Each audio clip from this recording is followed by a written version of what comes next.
On January 20th, 2021, Joe Biden was sworn in as the 46th President of the United States. While there was not the usual inauguration crowd due to the COVID-19 pandemic and security concerns following the insurrection on January 6, 2021, as per tradition, former U.S. Presidents Bill Clinton, George W. Bush, and Barack Obama were in attendance. Notably absent was Donald Trump, the first outgoing president not to attend the inauguration of his successor in more than 150 years. Instead, he and former First Lady Melania Trump held a small rally at Joint Force Base Andrews before departing for Mar-a-Lago on Air Force One.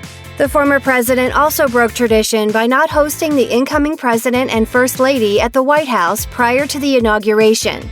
One tradition Trump did uphold, however, was the act of leaving a letter to the next president. Often left on or inside the Resolute desk, said letter can be found in the Oval Office, left there for the new commander-in-chief to find when they enter for the first time after being newly inaugurated. After signing his first executive order, President Biden was asked about the contents of the letter by reporters. Biden told them, "The president wrote a very generous letter. Because it was private, I will not talk about it until I talk to him, but it was generous."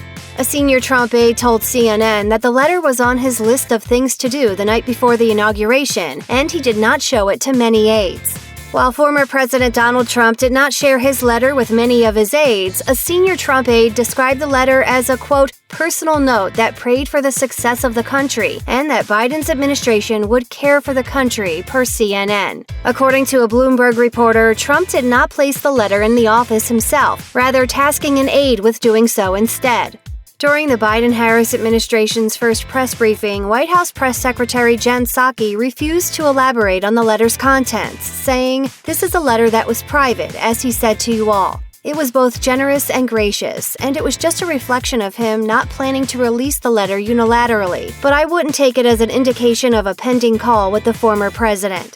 So why did Trump abandon other traditions, but not this one? When Trump received his letter from former President Barack Obama on his own inauguration day in 2017, he was reportedly incredibly enthused, per CNN. Trump said of the letter in an ABC News interview, "It was long, it was complex, it was thoughtful, and it took time to do it, and I appreciated it." The full contents of the letter from Obama to Trump were shared by CNN in September 2017, despite Trump's comment to ABC News that he, quote, won't tell the press what's in that letter. Yet, while the tradition might seem commonplace now, it's actually a rather modern custom, dating back to the 1980s. The tradition of the outgoing president leaving a note for their successor to find when they enter the Oval Office for the first time began on January 20th, 1989, when former President Ronald Reagan left a note for his vice president, George H.W. Bush. Part of the note read, "George, I treasure the memories we share and wish you all the very best. You'll be in my prayers. God bless you and Barbara. I'll miss our Thursday lunches." 4 years later, when Bush was voted out after only one term in office, he decided to continue the tradition, despite Bill Clinton having been his campaign opponent. An excerpt from his note read, "There will be very tough times, made even more difficult by criticism you may not think is fair. I'm not a very good one to give advice, but just don't let the critics discourage you or push you off course." Clinton reflected on the letter in an op-ed published after Bush's death in 2018, saying, "No words of mine or others can better reveal the heart of who he was than those he wrote himself." Clinton, George W. Bush, and Barack Obama all continued on with this tradition, which cements the peaceful transfer of power despite party lines. While Trump abandoned many presidential traditions, this was one he surprisingly decided to keep alive. Check out one of our newest videos right here, plus even more Nicki Swift videos about your favorite hot topics are coming soon. Subscribe to our YouTube channel and hit the bell so you don't miss a single one.